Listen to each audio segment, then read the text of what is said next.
Bonjour mesdames et messieurs, Terze Jean-Evin, petit frère, Terze Love Génie. Bon, qui va présenter nous un texte qui pas trop laid, qui pas trop belle, mais quatre classiques entre les deux. Ou même qui garçon qui pas aimer texte ça, tout garanti ou son mouse.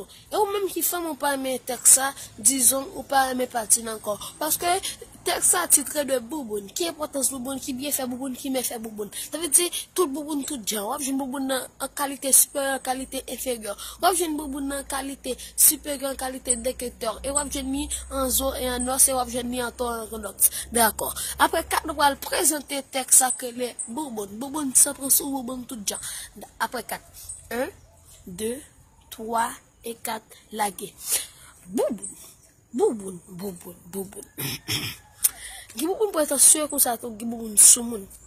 Bouboun chaouin grâce à Dieu beaucoup tomber sur une. Tellement aimé bouboun, l'aime fatigué c'est un peu pour repos.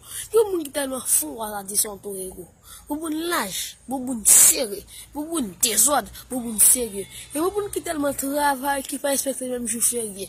Bouboun indiforme qui pas ni dos ni face. Bouboun qui tellement l'aide d'autres dit c'est figi bon ni face. Bouboun, depuis c'est bouboun pas absent. Bouboun l'aide bouboun propre, bouboun si absent. Et bouboun même sur 30 km indisposé accent. Bouboun tout même sur à 2 km prend accent. Yeah. Moi j'aime bouboun. Ouais mais bouboun et nous tout connaît bouboun. Le papa Jésus bouboun Satan mais bouboun. Qu'est-ce que va aimer bouboun? Ou même qui va aimer bouboun?